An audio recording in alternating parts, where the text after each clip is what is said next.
오늘 오후 예배 말씀은 골로새서 3장 22절에서 24절 3절 보도록 하겠습니다.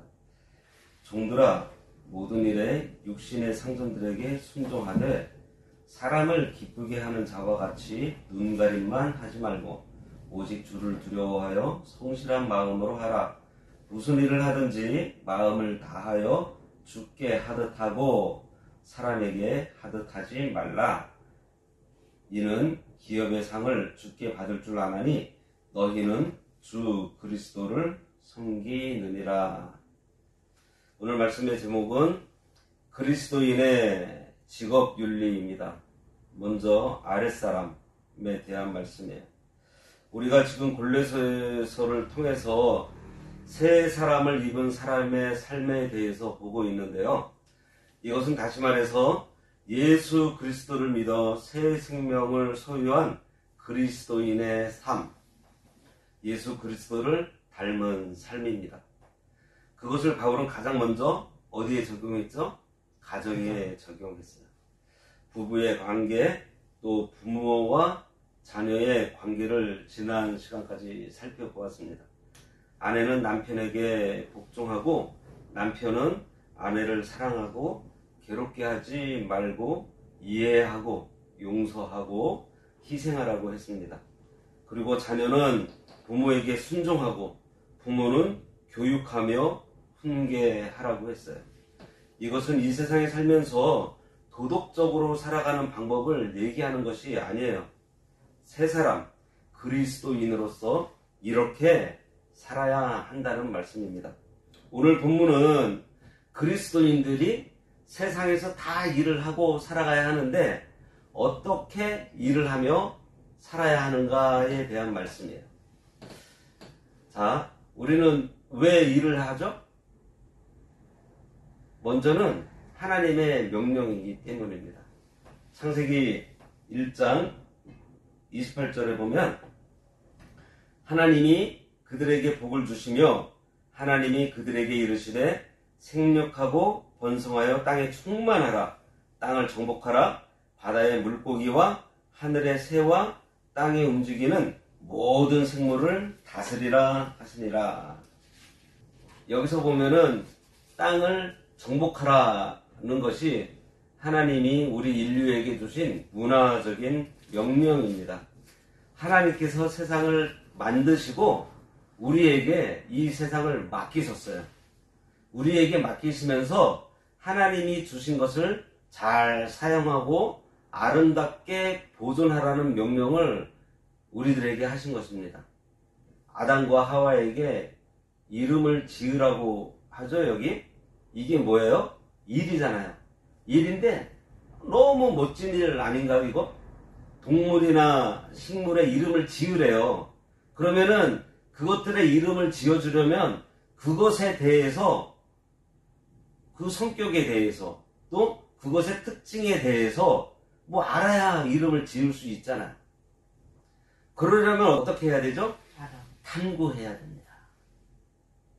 참 하나님께서 처음 인류를 출발시키실 때부터 이런 일을 주시면서 탐구하는 즐거움을 갖게 하도록 하셨어요.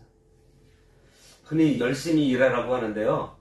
이것은 처음 하나님께서 일하라고 하시는 그 명령 이후에 나타난 말입니다. 열심히 일하라는 것은. 언제 나타나죠? 타락한 이후에. 타락한 이후에 나온 말이에요. 창세기 3장에 보면요. 인류가 범죄하고 난 후에 하나님께서 특히 남자들에게 뭐라고 하세요? 이마에 땀을 흘려야 먹을 것이 있고 이마에 땀을 흘려야 살 수 있다고 하셨어요. 그래서 지금도 보면요. 땀을 흘리며 일을 하고 노력하는 사람들이 건전합니다. 여기서 땀을 흘린다는 것은요. 단순히 노동에 의한 것을 말하는 게 아니에요. 열심을 얘기하고 있는 것입니다. 인류가 타락하고 난 다음에 땅에 엉겅퀴가 돋아나고 가시나무가 나왔어요. 원래는 즐겁게 일을 할 때 보이는 대로 그냥 조금만 해도 다 되었었는데 엉겅퀴와 가시나무를 제거해야 일이 되게 하나님께서 하셨다는 거예요. 일이 배나 많아진 거예요. 농사가요, 우리가 타락하기 전에는 씨를 뿌려놓고, 그리고 하나님께서 주시는 그 비와 햇볕과 자연의 모든 것들을 다 통해서 나중에 거두기만 하면 되었는데, 이제는 물을 줘야 되고요, 거름도 줘야 되고, 잡초도 뽑아야 되는, 이렇게 땀을 흘리게 해서 열심을 내게 해서, 그러니까 뭐예요? 바쁘게 만들어서 우리 인류가 한눈 팔지 못하도록, 다시 말해서 범죄하지 못하도록 하시려는 하나님의 방법이라는 거예요. 그래서 일을 하지 않고 많은 것을 소유하고 있으면요, 인간은 범죄하지 않을 수가 없습니다. 일을 열심히 하라는 것은요, 하나님께서 타락한 후에 우리에게 이미 주신 명령이에요. 오늘 본문을 보면은 이것은 윗사람에 대한 아랫사람의 도리입니다. 종은 아랫사람이며 상전은 윗사람이에요. 어느 시대, 어느 사회에서나 윗사람과 아랫사람이 있고 시키는 사람과 시킴을 받는 사람이 있어요. 이것은 세상의 질서 가운데 하나입니다. 우리가 윗사람에 대한 도리와 아랫사람에 대한 도리를 바로 안다는 것은 어떤 질서 가운데에서 그 질서를 지키면서 산다고 볼 수가 있어요. 먼저 아랫사람이 윗사람에게 순종할 때에는 사람을 기쁘게 하는 자와 같이 눈가림만 하지 말고 오직 주를 두려워하여 성실한 마음으로 하라고 했어요. 우리는 자기가 하는 일을 주님께서 맡긴 줄로 알고 사람 앞에서 눈가림으로 하지 않고 주님 앞에서 부끄러울 것이 없고 책망받을 것이 없도록 충성하라는 것입니다. 여기서 종들아, 이것은 신분, 너의 위치를 바로 알라는 그런 의미입니다. 모든 일에, 여기에서 말하는 이 모든 일은 일터에서 하는 일을 얘기를 해요. 거기에서 어떻게 순종하라고요? 모든 일에 순종하라. 직장에서 윗사람이 나이가 적던지 많던지 실력이 나보다 뒤떨어지던지 그런 거 관계하지 말고 순종하라는 거예요. 윗사람의 지시에 일이 잘못되면은 누구 책임이죠? 그 지시한 사람 책임이잖아요. 그러한 일들이 반복되면 어떻게 돼요? 지시에 불응하고 따지던 직원과 그 상사가 상의를 할까요? 지시받은 것에 대해서 반응하고서 순종을 했는데 잘못되었을 때 상사에게 대들지 않고 왜 잘못된 이유와 무엇이 부족했던 것을 분석을 해서 그 상사와 함께 의견을 나누면서 그것을 개선하려고 하던 사람과 상사가 상의하지 않을까요? 그러는 가운데 실력은 어떤 사람이 늘고 인간관계는 어떤 사람이 건강하게 이어갈까요? 단도직입적으로 곡과 점수를 누가 잘 받겠냐 이거예요.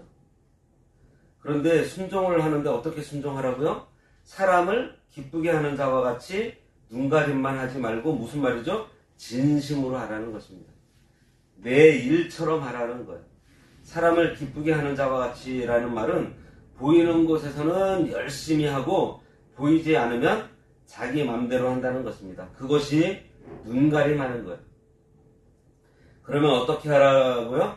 오직 주를 두려워하여 성실한 마음으로 하라. 우리는 직장 생활을 할 때 내가 잘나서 들어간 것이 아니고 하나님께서 거기에 보내셨다는 사실을 알아야 합니다. 종으로 갔는가? 아니, 하나님께서 보내신 거야. 내가 거기에 기술자로 갔는가? 아니, 하나님께서 보내신 거야. 내가 선생으로 거기에 갔는가? 아니, 하나님께서 나를 거기에 보내셨어. 네, 하나님께서 보내신 것이니 상사에게 불순종하는 것은 뭐예요? 하나님께 불순종하는 것입니다. 그러니 적당하게 직장생활을 하는 것도 하나님 앞에서 범죄하는 거예요. 디모데전서 6장 1절과 2절에요. 무릇 멍에 아래 있는 종들은 자기 상전들을 범사에 마땅히 공경할 자로 알지니 이는 하나님의 이름과 교훈으로 비방을 받지 않게 하려 함이라. 믿는 상전이 있는 자들은 그 상전을 형제라고 가볍게 여기지 말고 더 잘 섬기게 하라. 이는 유익을 받는 자들이 믿는 자요 사랑을 받는 자임이라. 너는 이것들을 가르치고 권하라. 이렇게 얘기했습니다. 성도가 직장에서 성실하지 않으면 하나님의 이름과 교훈이 회방을 받는다고 했어요. 이것은 예수 믿는 사람이 왜 다 이러는 거야?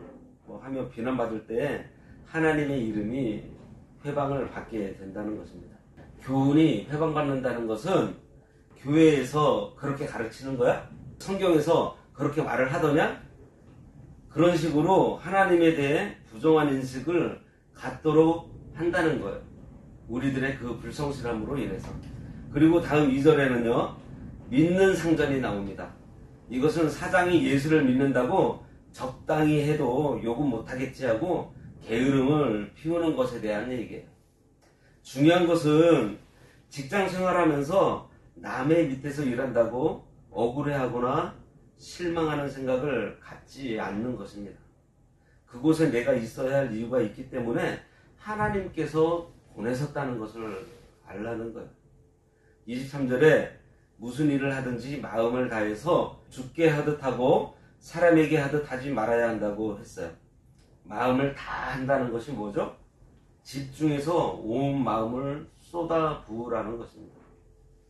우리가 전도도 하고 찬양으로 섬기는 일들은 예수님이 보내셔서 하는 일이고, 아니면 뭐 좋은 직장 들어가기 위해서 일하는 것도 하나님의 뜻이 있다고 여기고, 집에서 설거지하고 뭐 청소하는 일, 그리고 조그만 회사 다니거나 뭐 거기에서 뒤치다거리 같은 일을 하는 것, 아니면 내가 뭐 편의점에서 아르바이트 같은 거를 하면서 내 팔자가 사나워서 하는 것이라고 생각할 수도 있어요. 그런데 결코 그렇지 않습니다. 우리가 하는 모든 일들은 다 귀해요. 범죄하는 것 빼고. 그리고 우리는 그 일들에 대해서 전문가가 되어야 합니다. 전문가가 되려면요, 마음을 다해서 그 일을 꾸준히 하면 돼요.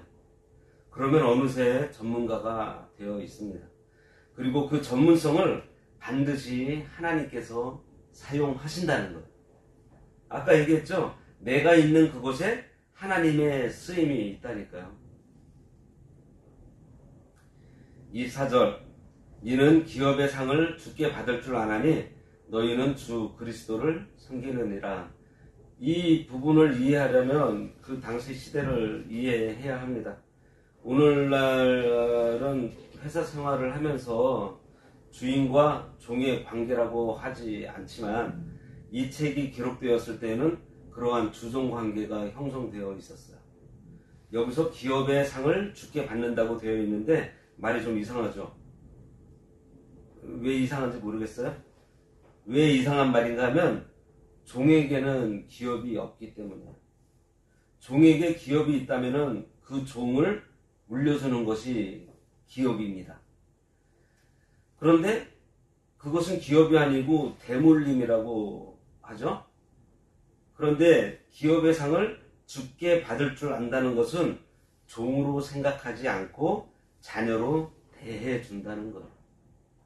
무슨 말인가 하면 윗사람이 보지 않아도 열심히 했는데, 그리고 옆에 있는 사람들은요, 그러한 것들을 보고서도 주인에게 말해주지 않아요. 내가 이렇게 해도 하고 막 저렇게 해도 했다고 자기 스스로 어떻게 선전을 하겠어요. 이렇게 아무도 나를 알아주지 못해도 하나님께서 다 아시고 기억해 주신다는 것입니다. 너희는 주 그리스도를 섬긴다 그랬어요. 무슨 말이죠? 일하는 것을 통해서 주님을 섬긴다는 거예요. 꼭 교회에 와서 봉사하고 찬양하고 섬기고 전도하는 것만이 주님을 섬기는 것이 아니고 나에게 내 위치에서 맡겨진 일로 주님을 섬기는 것입니다. 학생은 학교에서, 직장인은 직장에서, 사업하는 사람은 사업장에서, 그리고 모두의 가정에서 그리스도를 섬기는데 어떻게 하라고요? 육신의 상전들에게 순종하되 사람을 기쁘게 하는 자와 같이 하지 말고 예, 눈가림만 하지 말고 어떻게 해요? 오직 주를 두려워하여 성실한 마음으로 섬김으로 그것이 뭐라고? 그리스도를 섬기는 거라고 말씀하고 있어요.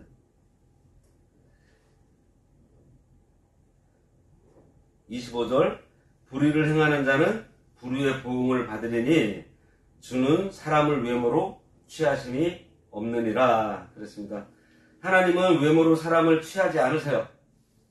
하나님은 중심을 보시기 때문에 진심으로 하지 않는 거 다 알고 계십니다. 하나님은 윗사람이라고 봐주고 아니면 아랫사람이라고 봐주지 않으세요. 하나님은 모든 사람이 심은 대로 거두게 하시고 오직 공의대로 심판하세요. 상전의 편도 아니고 종의 편도 아니고 항상 사랑과 공의의 편이라는 거예요. 다음 시간에는 상전에 대한 말씀을 우리가 살펴보도록 하겠습니다. 기도하겠습니다. 외모를 보지 않고 중심을 보시는 하나님 아버지, 다윗의 하나님을 향한 뜨거운 사랑을 소유함으로 우리가 무슨 일을 하든지 사람을 기쁘게 하는 자와 같이 눈가림만 하지 말고 하나님을 두려워하고 하나님을 사랑하여 성실함으로 일함으로 무슨 일을 하든지 마음을 다하여 그리스도를 섬기는 자로서 살아가게 하여 주시고 하나님의 기업과 상을 귀하게 여겨 소망 가운데 힘을 얻어 늘 승리하는 저희들 되도록 인도하여 주시옵소서.